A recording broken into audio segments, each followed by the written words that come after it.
I swear to God, living in New York is so weird.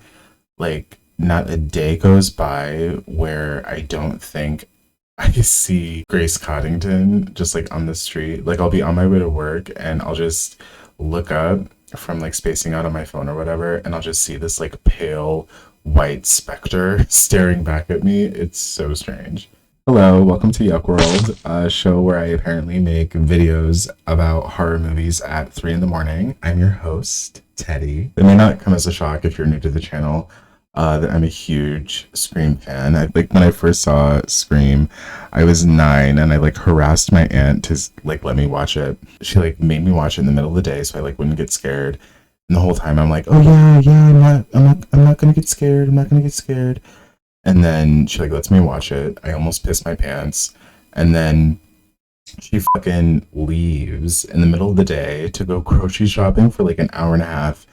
And I'm like there and like the sun is setting and I'm like just sitting in the living room, like clutching a knife, like praying to God that like somebody doesn't come into the house and murder me. Ever since that day, I've been addicted to the gore, the drama, the wit. I'm just like a really, really big Scream fan. So when they announced Scream 5, I was so fucking excited. I saw that the directors who made Ready or Not with Samara Weaving they directed the movie. I thought Ready or Not was like super cool. It was interesting. It was kind of a throwback to like the kind of like family video, you know, midnight movie, just like fun, uh, like camp horror. And I thought like tonally they were gonna really do a good job with something like Scream. And then all of the trailers came out and they were like, oh, this is so different. Courtney Cox was like going on interviews like left and right, talking about like, oh, this is so different. Like the directors have like such a profound vision, or they have such a different vision. They like get it. The directors just get it. Um, and the whole time, like the hype train is like picking up speed. You know, when they're casting people like that guy from 15 Reasons Why, they got back the legacy cast. So needless to say, I was like really excited. I was like so excited. I literally bought my friends tickets. I never buy people tickets, and I bought my friends like tickets to go see it.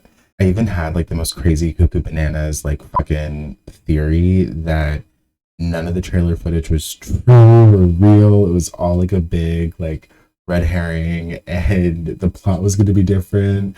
For some reason, I thought that like Nev Campbell and the Legacy cast was like not even going to be in it. It was just going to be like fucking like Julia Fox and Megan Good just having a ball in a ghost face mask. Like I did not know what to expect. Admittedly, I was drunk the night I went to go see it, and honestly,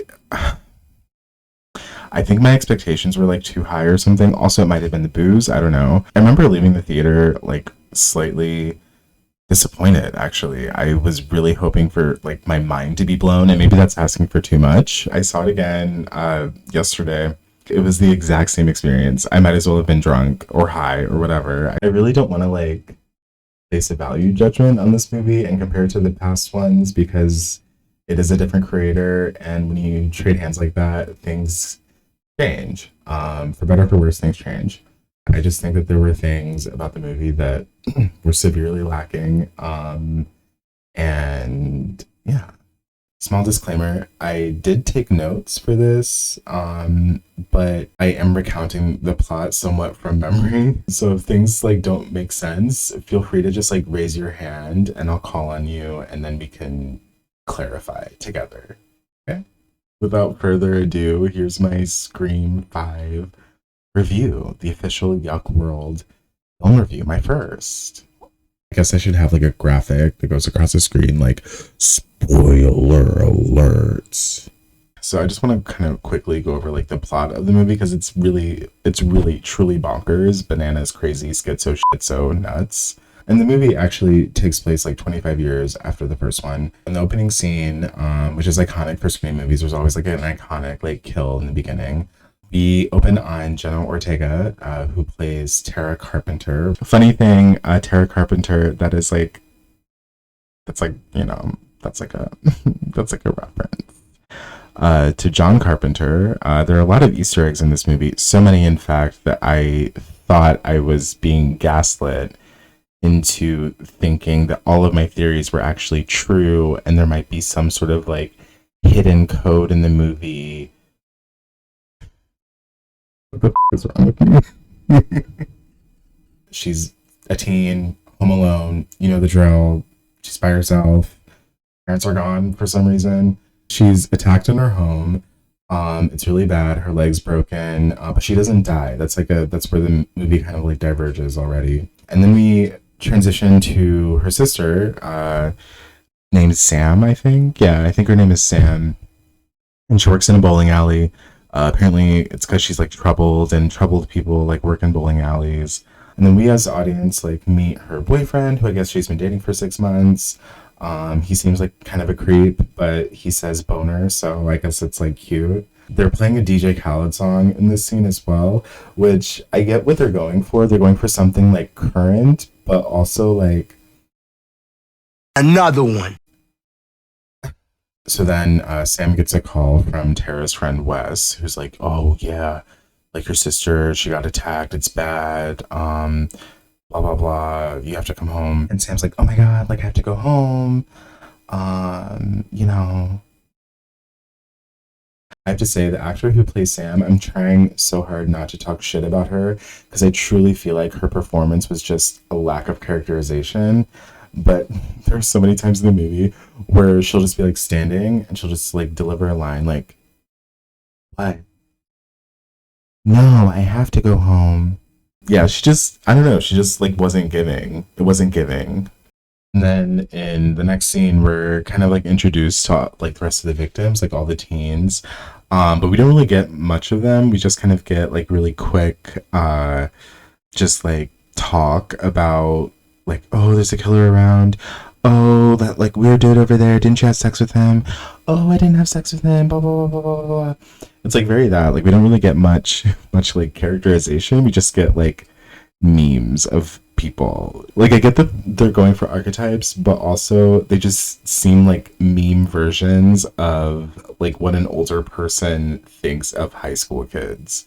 Does that make sense?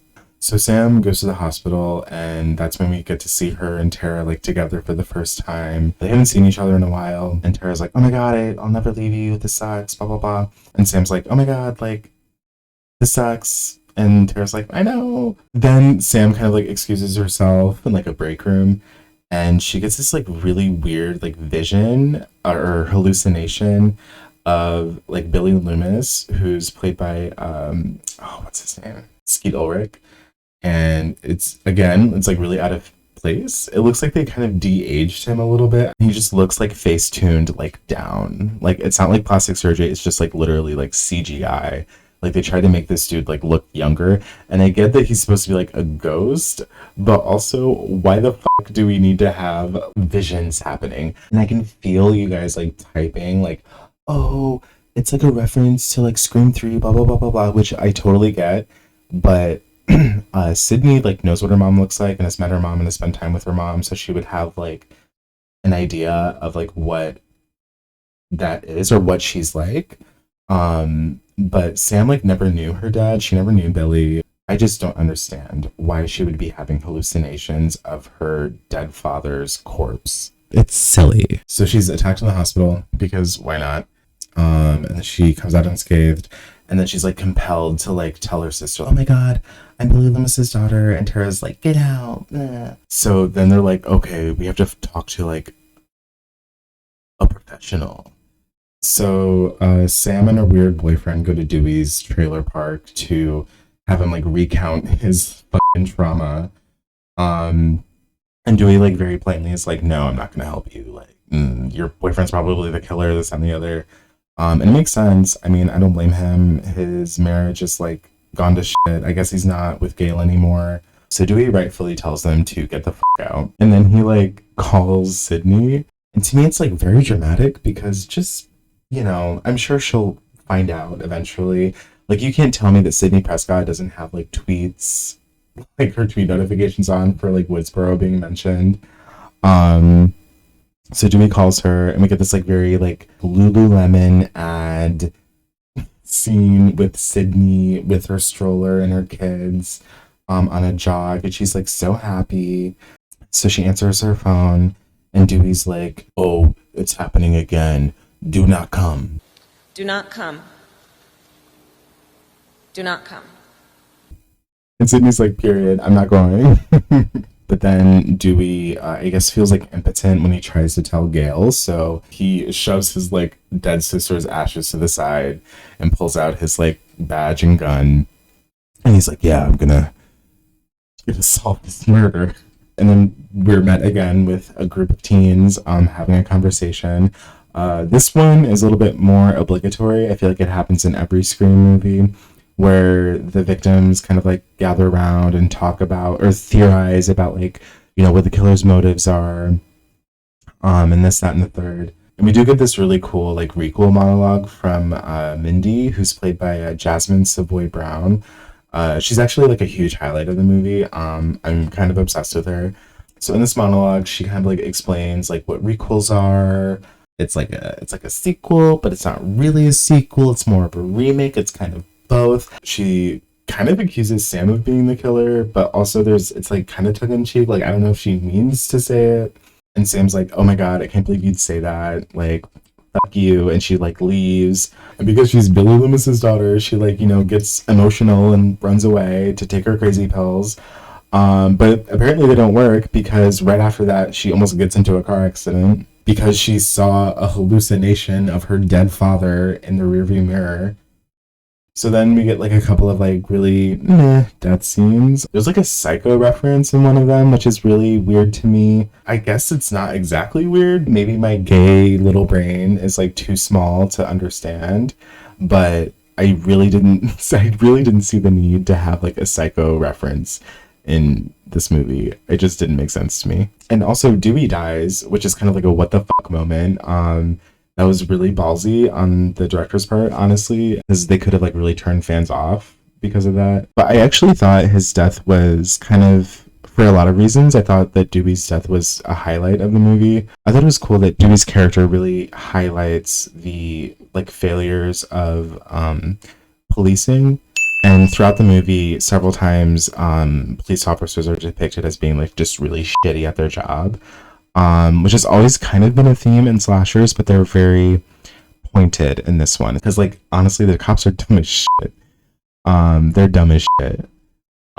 They're dumb as shit. I thought that was a really interesting way to, like, kind of end Dewey's story, but also give us some other kind of commentary. I didn't really expect Scream to, like, really tackle anything that was, like, explicitly, like, social like that, or current. So, yeah, I thought that was a really nice touch. So, like the Grim Reaper she is, Sydney shows up at the hospital when she finds out Dewey dies. And she knew right off the bat who Samantha was. I don't know how the she knew that, but she knew. And immediately Sydney's like, "We have to kill this person." And Sam's like, "No, we're leaving. We're getting out of here. I want to be done with it." So Sam and her weird boyfriend and Tara are on their way out of town. All of a sudden, Tara's like, "Oh my god, my inhaler! I don't have my inhaler!" And Sam's like, "Can't you just wait?" And Tara's like, "No, bitch, I need my inhaler right now. Amber has it at her house, her friend." Oh, also, I didn't really realize that Amber and Tara were girlfriends. I don't know. Maybe there was like some secret, like, you know, women loving women code that I missed. I didn't really realize that. I don't know. We didn't get to see them like kiss. We didn't get to see them together. I didn't realize that they were girlfriends until like after the movie. And I remember at the time I was like, why the hell does your bestie... I guess it makes sense. I guess I would give my bestie an inhaler. If I had an inhaler, I would give my bestie a spare inhaler. Yeah, I would. So we cut to Wes's memorial rave. Apparently everybody's drinking, having a great time. Amber is like being Amber, I guess. One trope that I actually will forever love is like the obligatory like third act party where people like commemorate the deaths of people by like having legit party. Because I mean, honestly, it's not that weird. You go to a funeral, you pay your respects, boohoo, you know, and then what does everybody do after a funeral? You go get drunk. And that's what they did. So I guess it's not that weird. I got pretty drunk after the last funeral I went to. So Sam and Tara show up and they start kicking everybody out. A lot of like red herring things are happening, like some scenes where people are like being weird around each other. And that's another thing. We didn't really get like characters. We didn't really get like characterization. We just got manifestations of these like archetypes that don't really speak in like dialogue. The only things that these teens talk about in this town is like exposition and story conventions. I felt like I didn't really know who any of them were. I didn't really know what their relationships were with one another. And I feel like in a movie that like Scream, like it's like basically a whodunit, it's almost more important for us to know how characters feel about each other as opposed to planting like seeds in each other's past of like, oh, they were born, they're a bastard of a killer, or oh, he's the son of a cop and she blah blah blah blah blah. I don't know. I feel like they kind of tried to spoon feed us like exposition through the characters, and it just wasn't fun. I think one of the cool things about Scream was that it was the characters like were unique. They were well written. The dialogue was really like punchy, but we got none of that in Scream 5. So then some more people die because they're like by themselves at this party. And then Gail and Sydney show up at the house because Sydney put a fucking tracker in Tara's car. So then we go to the third act. The guns are at play now. All the teens are together. And they're like, oh my god, like, what's going on? People are dead. People are missing. What's going on? Blah, blah, blah, blah, blah. And then we find out who the killer is, and it's Amber, people called who the killer was as the show was. People were there was like a general consensus like as the movie was being cast of like who the killers were. I remember very specifically that when Amber was cast, people were like, "Oh, she's from Once Upon a Time in Hollywood," and blah blah blah blah blah. She's the killer, and lo and behold, she pulls out a gun and shoots somebody in the head. People scatter because she has a fucking gun, and Sydney busts in with her gun, and she is like checking all the doors. She's not even checking the doors. She's just blindly shooting into doors, which honestly, that's how I would react if I had lived such a traumatic life as Sydney Prescott, I would also be shooting into empty rooms. She gets into it with Ghostface. They struggle. Turns out Richie's the killer as well. He stabs Samantha. A lot of things are happening at once. A lot of reveals, a lot of like, high key like sound cues. So then it's revealed that the killers are Amber and Richie. And they round everybody up, put them in the kitchen. This is kind of like the scene where you get like the reveal of like why they're doing what they're doing. And I thought that we were gonna kind of get like mind a little bit or whatever. Like I didn't really know what to expect, and it's like kind of like anticlimactic. Like literally, they just met each other on Reddit. That is so lame, and honestly speaks to there's honestly like such a weird like reverence, but also disgust with like the fans in this movie. The creators were just really like "F you guys," but also like here's a million Easter eggs that you're all gonna love, which admittedly is like really funny. And also I feel like on a very subconscious level that's kind of what made me hesitant about even making a review video, because that's who the killers were. I guess it's me. That's me. It's me. And then Richie says something like really weird, like in a fandom be toxic. And then he starts like going on and it starts to get like weird. Not in like a normal weird, like this dude's like killed several people, but it's getting like weird. I can't really describe it. So then a lot of struggles happen, a lot of stabbings happen. The poor actress who plays Amber has another scene where she is burnt alive. And then eventually Samantha and Richie are struggling. Richie's trying to kill her, blah, blah, blah, blah, blah. And then Samantha gets like this hallucination, like inspiration, hallucination, inspiration. she gets a vision of her dead father, and he's like pointing to like this knife that's under the curtain, like the knife that the killers have been using. It's like very like Field of Dreams. It's very like third act, like football movie of like the old coach like guiding the ingenue football player to victory. It was very that like I it was so weird, so totally weird. I didn't know whether to laugh or like cringe, but honestly I was doing both. So Sam with her newfound zhuzh takes the knife and starts stabbing Richie repeatedly. She cuts his throat. It's actually a really cool scene, and that's the movie. Like, yeah, the characters were just really poorly drawn. Like, I feel like the biggest strengths of like the Scream franchise has just been like really strong characters and really strong casts that are able to kind of like bring this element of like coolness. It feels really lame to say, but there's just something very cool about the characters in Scream movies, and I feel like whoever, like the writers were just really like didn't know how to connect to teens, which is weird because we live in the internet age where you can literally see what teens are up to all the time. And it was just profoundly like I think to me it was just profoundly like ignorant of like how teens like are and like would respond to situations like that. Um,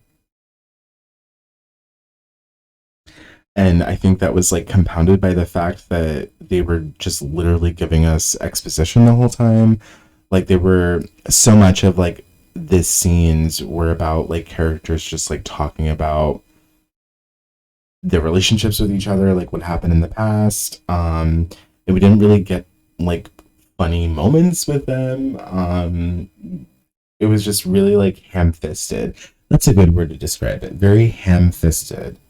And also, I feel like it was kind of cringe in how like fan servicey it was. I'm not trying to yuck anybody's yum, but the scenes of like Sydney and the scenes of like Gail and just there was such a lifetimey like worship of them that the fans like that you could tell when they were making it, they were like, oh my god, the fans are really gonna like this one. I don't know, it just felt really flat to me. It felt very like lame, you know? It just felt lame.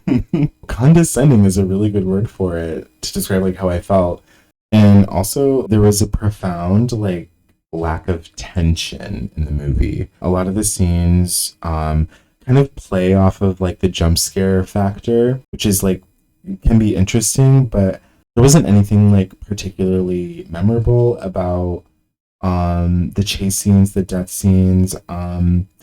The Deputy Trudy one was really impressive, just like with how the twist is in the scene. But everything else felt like really thrown away. One thing that makes like Scream scream is that there's like a chase, like you're being stalked, you're being like hunted by this person in a mask. They're in your house, they're around your house, they're talking to you on the phone. There's something very disorienting about it, which I thought made the chase scenes like really, really cool in previous Screams. But this didn't have any like thought, it seems, put into how the characters died. It's just kind of like a lot of like really bulky plot elements and like really bulky like expositional dialogue, and then you have these like very quick brutal but quick like death scenes like sandwiched in between.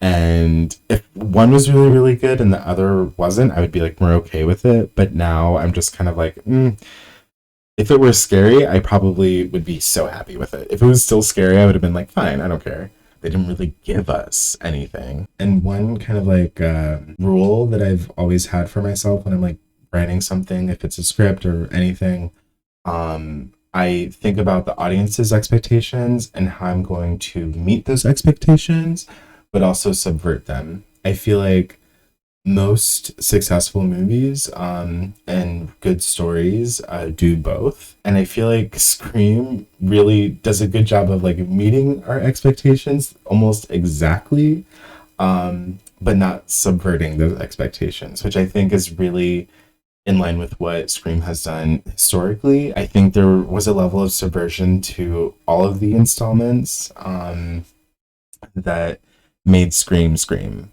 And I didn't realize how essential that element was until I saw this movie and it was missing. And I feel like the trailers gave away so much. I feel like we just knew exactly what to expect. And there wasn't anything else. Like, we know that they're going to Stu Macher's house. We know that Jenna Ortega survives like the attack. We know that Sydney's going to be in it. We know that Gail's going to be in it. Like, there's so much that we like were told and had known in the marketing of the movie. I feel like the actual movie itself really suffered when we went to go see it, because I do wonder how my experience would be like, or would have been like, had I not known as much as I did before I saw the movie. So yeah, those are my thoughts on Scream 5. I didn't absolutely hate it. Would I see it again? Probably. Will I see Scream 6? Absolutely. And honestly, I'm optimistic about future Screams if they do exist, or if they will exist. If I had to give it a grade, I guess I'd give it a B minus. Yeah, it was above average. Slightly above average. I want to do like more like movie reviews or just kind of like long talks. I actually really enjoyed this process. It's actually very relaxing. So yeah, thanks for hanging out with me. I actually really enjoyed talking about this. This honestly felt like therapy. I'm on Twitter and Instagram at Yuck World. I don't know how to end these videos yet. I hope this isn't annoying. I'm just gonna keep rambling and hopefully I'll cut myself off. Go check out my other videos. I did a Christmas one. That was my last video. That was really fun. I'm gonna put up more of my Twitch VODs in the future as well, so keep an eye out for those. Gushy gushy my pussy, he wanna take him a lookie. Does anybody remember that video? Bye.